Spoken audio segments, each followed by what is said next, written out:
Hello, and welcome to the 2024-25 February DAC trainings on Kentucky's summative assessments. My name is Tiffany Christopher, and I am a program consultant in the Office of Assessment and Accountability. In this training, Melissa Chandler and I will be presenting information and resources to assist you in the administration of the Kentucky Summative Assessment this spring. This training is one in a series of recorded trainings to prepare DACs and BACs for the upcoming spring state test administration. As a result of overwhelmingly positive feedback on this recorded training, OAA is continuing to provide pre-recorded trainings in advance of scheduled question and answer sessions. Any new information presented in 2025 will be denoted with a yellow star throughout the presentation. The agenda for this training is as follows. First, we will discuss the Kentucky Summative Assessment, including scheduling and PearsonAccess next. Then I'll pass it over to Melissa to review information regarding operational test details, KSA administration details, monitoring site visits, 2025 resources, and lastly, KDE committee work opportunities. Let's get started. Now let's begin with the Kentucky Summative Assessment, or KSA. Kentucky students take the Kentucky Summative Assessment to meet federal and state testing requirements. The Kentucky Summative Assessments are developed by Kentucky teachers and align with the Kentucky academic standards in each content area. All students, grades 3 through 8, 10, and 11, including those with disabilities, will take the KSA. This includes students who are retained, taking a supplemental year, students who've moved within the state during testing, and students with minor medical emergencies. If the student is moving from out of state and is not present on the first day of the testing window, they are not required to test.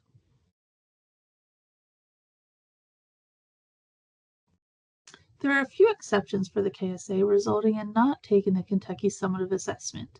This includes, but is not limited to, students in alternate assessment and students approved with medical non-participation requests. For those not required to test, Infinite Campus needs to reflect the reason the student is not testing. For example, if a student is participating in the alternate assessment, it should be marked appropriately in IC. The Kentucky Summative Assessment assesses students in reading, mathematics, science, social studies, editing and mechanics, and on-demand writing. The grades in which each content or indicator is assessed is displayed on the slide. Every student is expected to complete the Quality of School Climate and Safety Survey prior to their first content area. Now, let's take a moment to discuss scheduling. A good resource to help design testing schedules is the KSA Items and Times chart. Here's a portion of the chart that is available in the February DAC Training Google folder. The link is also provided on the KSA resource slide provided later in this presentation. As you can see, the chart is divided by grade level, content area, with estimated times, forms, parts, number of questions, and item types. Item types will vary by form. KSA scheduling. Regular and makeup sessions may be completed within the last 14 days of instruction. OAA recommends testing to start as early in the 14-day window as possible. Initial in-person testing should be completed in content order: QSCS survey, reading, mathematics, science, social studies, editing and mechanics, and on-demand writing. Multiple contents may be administered on the same day. Following requirements and testing regulations. Follow testing policies in the guidance documents and test administration manual. Breaks are permitted for content tests that have two parts. The test administrator script will give specific directions for 3 testing options. 1. Continue testing Part B immediately after Part A. 2. Take a break after Part A. Or 3. test Part B on another day. Makeup schedule. Makeup sessions may be completed during the 14-day testing window. Multiple grade content areas may be administered in the same room for makeup testing sessions. Schedule makeup sessions as soon as reasonably possible. There is an option to override Part A to allow a student to test with their class for Part B. Pearson has developed guidance on an override that would allow students to test Part B of the content area with their peers, even though they missed Part A. This is considered an advanced DAC feature, and the process requires several steps to complete. For more information on this process, please email DAC info, and we will provide Pearson's guidance. KSA recommended testing time. Recommended test times are available for each content test.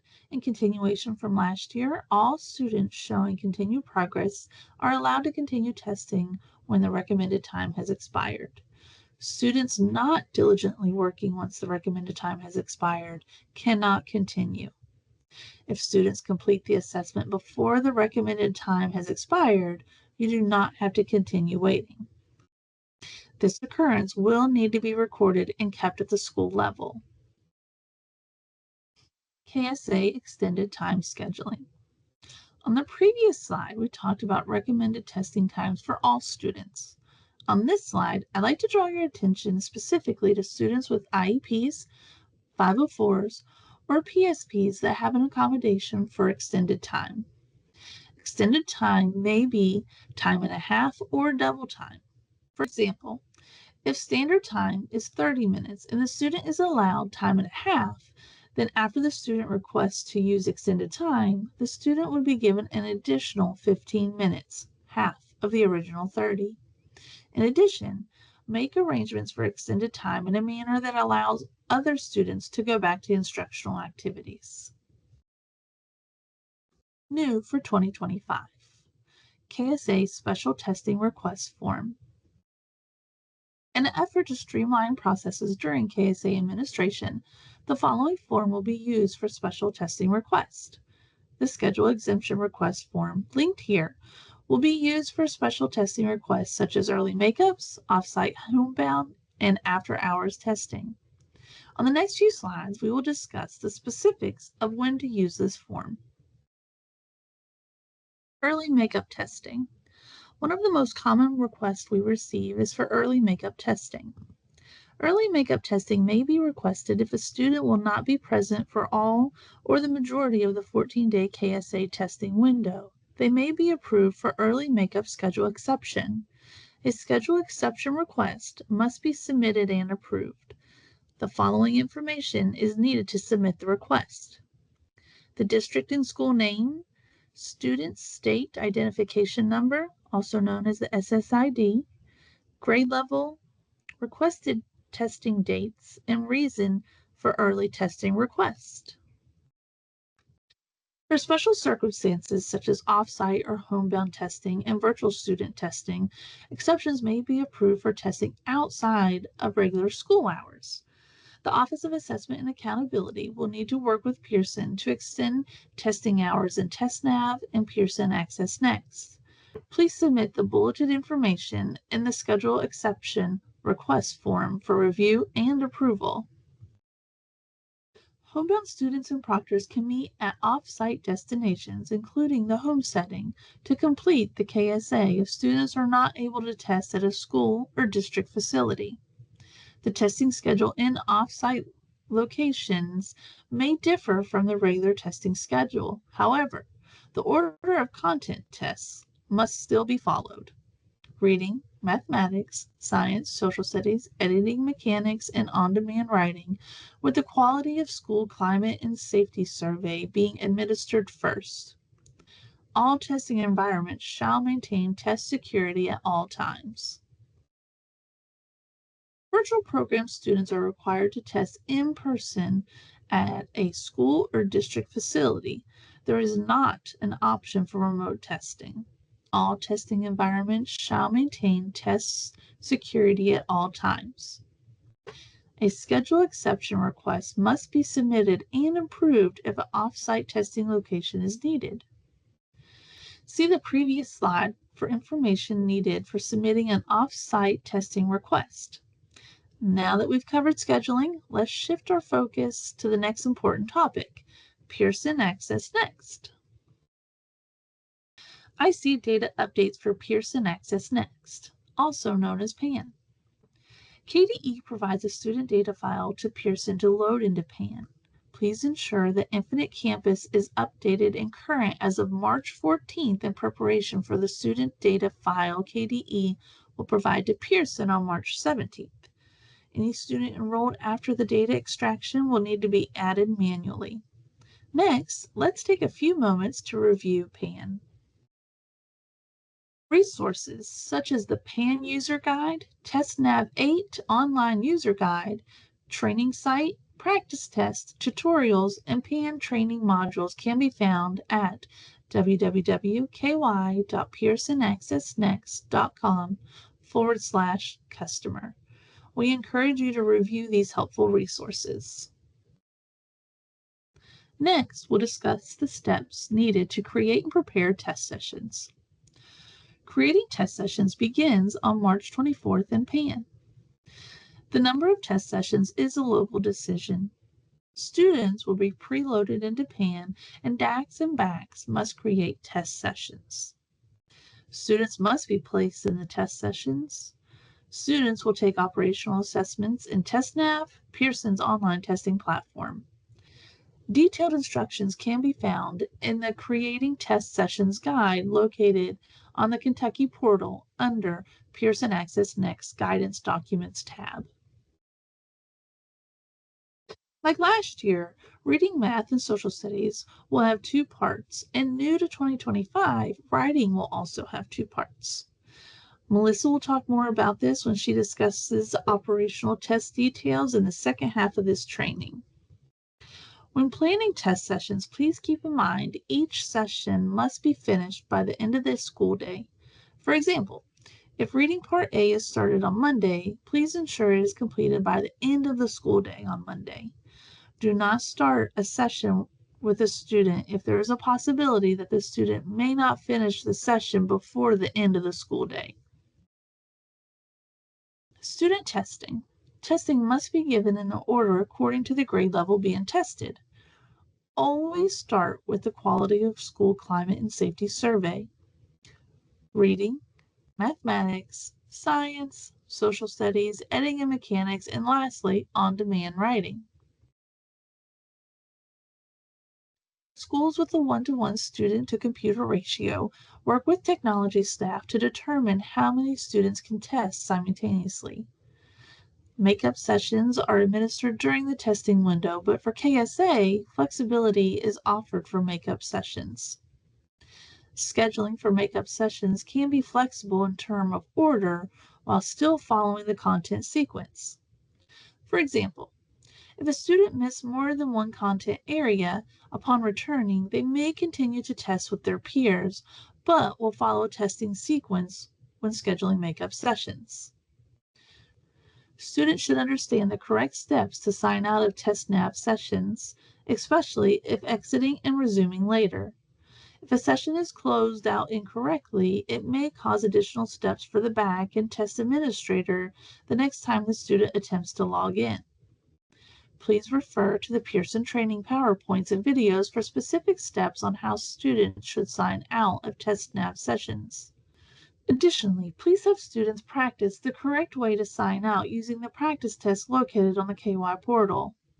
As a reminder, paraphrasing directions is not an accommodation and may be utilized for all students. KSA Student Honor Code. Upon logging into a content test, the student will be asked to accept the honor code prior to entering the seal code. Students must agree to the honor code before moving forward with the test. This process is one of the critical pieces of test security used to monitor appropriate administration of the KSA assessment. Students should be reminded of the importance of doing their own work and always putting forth their best effort. Use of electronics and social media reminders. Review with students the administration code rules around the use of electronic devices. Schools should have policies in place regarding the use of cell phones during test administration. Posting of secure materials to any social media platform such as Facebook, Instagram, Snapchat, etc. is not allowed and may lead to disciplinary issues. Inappropriate use of electronics and social media are the most common reported testing allegation. Review social media and electronic policies before testing to prevent any possible allegation. Next, Melissa is going to walk you through operational test details. Thanks, Tiffany, and hello, everyone. I'm Melissa Chandler, and I'm a consultant in the Office of Assessment and Accountability. I'm going to take us through the details of the 2025 operational assessment. Then I'll share important information related to the KSA administration. And finally, I'll provide resources for 2025. The content areas that make up the spring 2025 assessment are reading, mathematics, science, social studies, editing and mechanics, and on-demand writing. Each of the tests in these content areas include operational test items, those that are scored and included in accountability. And many of these content tests also include embedded field test items. Field test items are new items. Using new items prevents test content from being compromised due to overexposure and allows test developers to evaluate the quality and effectiveness of its new items. Now, before administering any of the content areas for KSA, the Quality of School Climate and Safety Survey is given first, so let's start there. The Quality of School Climate and Safety Survey, or QSCS, uses perception data that measure insight into the school environment. The Quality of School Climate and Safety Survey contains two forms, grades 3 through 5 and grades 6 through high school. Each form contains 27 statements for which students are prompted to respond, whether they strongly agree, disagree, or strongly disagree. The QSCS is administered prior to the first content assessment for KSA. So for grades 3 through 8 and 10, the QSCS comes before the reading assessment. For grade 11, the QSCS comes before the science assessment, which is their first content area. Unlike the content tests, the QSCS is not a sealed test, so students will only receive a test ticket and not a seal code for this assessment. The survey takes about 20 minutes to complete, and there's no additional rosters that DACs or BACs need to complete for the QSCS. The KSA and AKSA rosters are included. And one recommendation I'll make here is to consider allowing grade 3 students to take only the QSCS on the initial testing day, rather than take both the QSCS and reading. Taking the QSCS as the only session on the initial test day will allow our younger students to practice navigating TestNav and will allow test administrators to work out any potential logistics issues. As a reminder, this survey cannot be read to all students, only those students who are receiving accommodations. Now let's take a look at reading, our first content area. Reading is assessed in grades 3 through 8 and 10. There will be two seal codes associated with reading, one for Part A and one for Part B, and students will have an estimated time of 120 to 140 minutes to complete both parts together. There are 10 forms that make up the reading test, and questions will be comprised of multiple choice, multiple select, technology enhanced, short answer, and extended response. The only exception to this is for third graders who will not have extended response.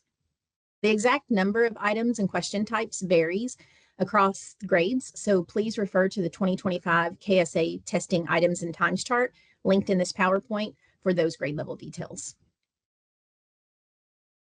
Mathematics is assessed in grades 3 through 8 and 10.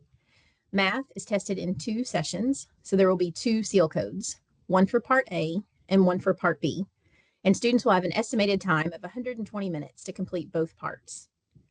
Part A is a non-calculator session, and Part B does have the calculator tool enabled. There are 4 forms that make up the math test, and questions will be comprised of multiple choice, multiple select, technology enhanced, short answer, and extended response. And again, like reading, third graders will not have extended response. I want to spend just a few minutes here to talk about the tools and resources available within the mathematics portion of the assessment. Math reference sheets are no longer provided. Instead, the formulas are embedded within specific assessment items as appropriate, based on the target of the standard to which the item aligns. All needed resources, formulas, ruler, protractor, etc., are embedded in TestNav, and printed materials include formulas and rulers as well. Let's take a look at an example of a question that has an embedded formula. This example was taken from the test preparation page on the Kentucky portal, so this is not a secure item, but we can use it to see what students will see during the administration. Figure 1 shows the supporting item details that will be displayed in the Information tab. Figure 2 shows us the formulas that the students can access under the Formulas tab. So students have the ability to toggle back and forth between the tabs to access the information they need. Now we'll talk about calculators. Desmos calculators will be available for students to use within TestNav. There are 3 calculators available: the 4-function, the scientific, and the graphing calculator. Students will have access to a specific calculator based on their grade level. Elementary will have access to the 4-function calculator. Middle grades will have access to the scientific calculator, and high school will have access to the graphing calculator. And you'll see the note here that students taking the science assessment at grade 11 will also have use of the scientific calculator for that specific test. Just as a reminder, students will only be able to access the online calculator during Part B of the mathematics assessment. For specific details of calculator use, please reference the calculator policy, which is linked on this slide. In addition, the Desmos Practice Test Mode calculator is also linked. This is provided to allow students to practice with the calculator that they're going to be expected to use in TestNav prior to the real administration. Another tool enabled in TestNav is the equation editor. Students will not see the equation editor for all questions, just those questions that require students to use a combination of words and math symbols. Students should be given opportunities to familiarize themselves with the equation editor using the practice tests and tutorials on the Kentucky Portal Test Prep page. Please remind students that the equation editor is not a calculator and will not compute answers. The science assessment has some new updates for 2025 as a result of the revised science standards that were recently adopted. The updated design has a reduced student reading load with fewer long cluster-based questions and more standalone items. Science will still be assessed in grades 4, 7, and 11, and this test has only one session with 90 minutes estimated for completion. There are 15 forms that make up the science test, and questions will be comprised of multiple choice, multiple select, technology enhanced, short answer, and extended response. As a note, due to the updated test form design, the new science assessment will go through the standard setting process. Therefore, the assessment score reporting for science in the fall of 2025 will be released later than the other contents. The standard setting will also delay accountability reporting until possibly November or December.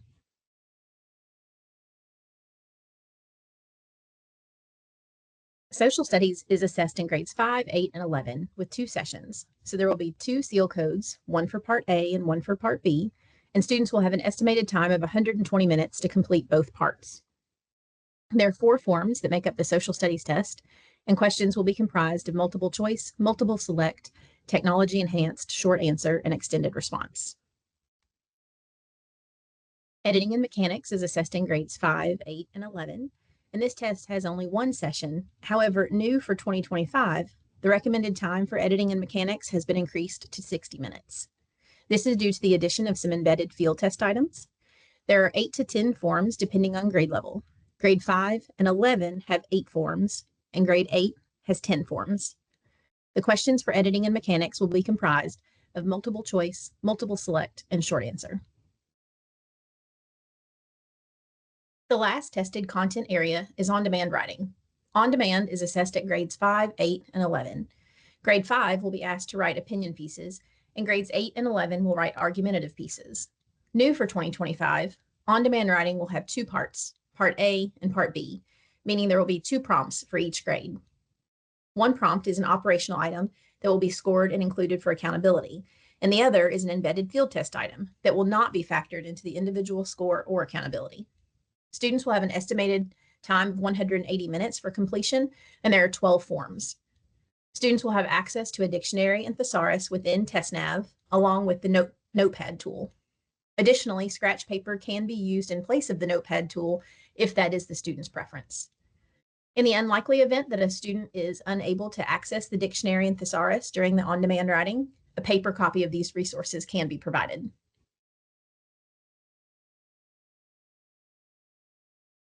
We've covered the operational test details, so now let's review a bit of additional KSA administration information. This is a screenshot of the 2025 KSA Important Dates document.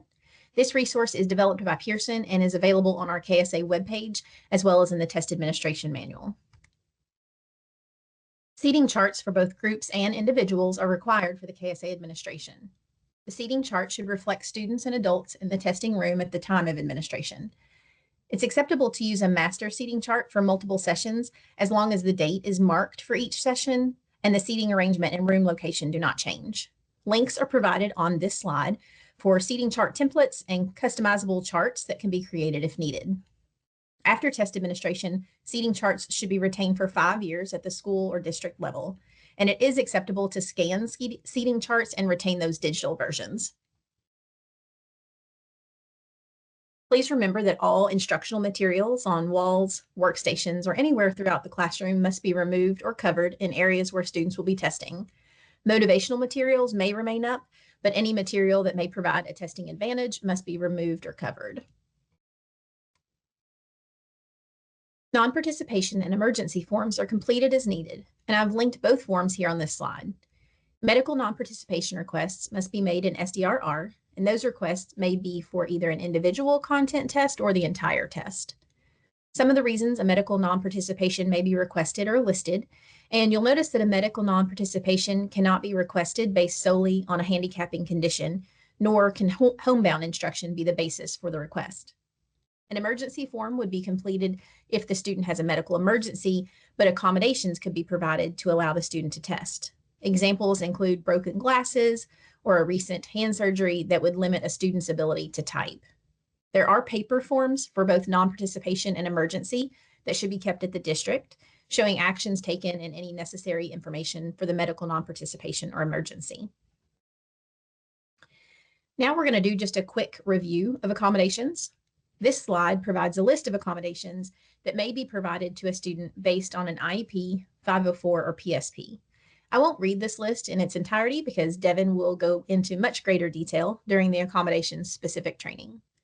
For questions related to accommodations, please refer to the Inclusion of Special Populations Regulation, the Test Administration Manual, as well as the KDE Online Testing Toolbox, which gives policies, accommodation and technology guides, as well as general tips and best practices. I do want to share that 2 accommodated kits are available for students in the 2025 KSA Spring Administration. Braille and large print kits will be available for ordering when the PAN window opens in March. For both kits, as well as the online text-to-speech sessions, testing form 1 will be used. Students assigned a Proctor Read Aloud group and those with an IEP or 504 online calculator accommodation may receive any form, not necessarily form 1. The kits will come with testing materials needed, including instructions for return shipping. Calculators and protractors are not included in the kits, and students will be able to use an approved calculator per the KDE calculator policy. Here, I'd like to take a few minutes and give some tips for online testing. With online testing, preparation is key. Prepare students for online testing through the use of available practice tests and tutorials. Those can be found on the Kentucky portal on the KDE website, and I have a direct link here on this slide. Ensure that staff are trained for test monitoring, maintain test security at all times, and have technology staff available for troubleshooting. Test tickets should be printed prior to the day of testing, but keep in mind that these are secure materials, so ensure that they are securely stored and securely destroyed after the testing window is complete. As a recommended test prep practice, OAA encourages proctored test tickets to be printed on a different color paper. This will help ensure that students who are testing one-to-one or in a small group don't attempt to log in or test with a proctored test ticket, because this is easy to do since those test tickets do look similar. Let's turn our attention to the technology aspect of online testing. PAN and TestNav products are updated regularly, so technology and testing staff should ensure that all testing devices have the most updated versions prior to the start of testing. TestNav is compatible with a variety of devices and operating systems, and for a full list of those, you can visit the Kentucky Pearson Technology Setup page, linked here on this slide. That same link also offers several technology user guides and guidelines for technology use within TestNav. On these next few slides, I want to share information about software programs and applications that are likely installed on your testing devices that may interfere with the TestNav system. We'll start with GameBar. GameBar is a software program included in recent versions of Windows. The program allows users to take screenshots, record, and broadcast video games. It's frequently used by students, and it will need to be disabled. Otherwise, TestNav will detect it and shut down. Each time your devices are updated, this feature will have to be disabled again. So even if you've disabled it in the past, you will still need to double check all devices before administration. The directions to disable GameBar are linked on this slide. Siri is another app that most of us are familiar with on Apple devices. Like GameBar, Siri will need to be disabled on all testing devices each time the device gets an upgraded operating system. Finally, Grammarly is a downloadable cloud-based extension that runs in the background of the device's operating system. It's essentially a typing assistant that reviews and corrects spelling, punctuation, and grammar. Like GameBar and Siri, this application must be disabled before testing, and steps to do that are linked in this slide. Moving away from technology, I'll touch briefly on monitoring site visits. In-person and virtual monitoring will occur during the spring 2025 administration. However, those details are not included in this presentation, but in the test security module of the February DAC training series. On these next slides, I'll provide some resources and contact information. Several resources are available to assist with the preparation and administration of the KSA. The most frequently used resources are linked on this slide. The new schedule exception request form that Tiffany has referenced throughout the training is linked on this slide, along with the KSA Roadmap to Success, which is essentially a checklist that includes all the links you'll need for completing tasks. Again, this year, OAA, in collaboration with Pearson, will be hosting KSA office hours via Microsoft Teams. During office hours, Pearson will provide demonstrations and tutorials to assist DACs and BACs with the tasks required in PAN. Links to the office hours Teams sessions will be provided in Monday DAC emails. An important resource you may need is Pearson support. The contact hours and information are listed here if you need technical assistance with TestNav or PAN. Here, I'd like to take a moment and share some upcoming KDE work opportunities. The Kentucky Department of Education is seeking Kentucky educators as well as community stakeholders to assist in several assessment-related tasks that will take place in 2025. Opportunities include science work with HMRO to identify alignment of instructional practices to the assessment, range finding, standard setting, item development, and bias review for the KSA and AKSA, as well as an opportunity to participate in a committee to define the English language proficiency exit criteria. That ELP exit criteria work is designed to identify new criteria for reclassifying EL students who take the alternate access. So participants will be included in a virtual meeting to review data and discuss language skills of students attempting to exit from language assistance services. Now, like the ELP exit criteria work, many of the other assessment-related tasks I've mentioned here will be accomplished virtually, and participants will receive a stipend. So DACs, a Google form, will be shared with you to forward on to qualified applicants. The dates and locations for the February DAC Q&A sessions are listed here. The Frankfurt session on February 3rd is a live session only with no virtual options. However, the Q&A in Ashland and Eddyville do both have live and virtual options to accommodate individual needs and preferences. Here we have an agenda for the Q&A sessions. As the note states, sessions are going to follow the same topics and time frame at each location. The agenda will be followed, however, once an agenda item has no additional questions, OAA staff will move on to the next topic. So for those planning to attend, just be sure to be present for the entire meeting so you don't miss anything. All right, next, all recorded DAC trainings for spring 2025 are available for download on the Meetings and Trainings webpage. Please review all of the pertinent training videos prior to the Q&A sessions in February, as that time we will not be training on any of the content that's already covered in these recordings. So this concludes the Kentucky Summative Assessment Training. If you have any questions for me or Tiffany or any of the Division of Assessment and Accountability support team, please contact us at 502-564-4394 or by email at dacinfo@education.ky.gov. Thanks for watching.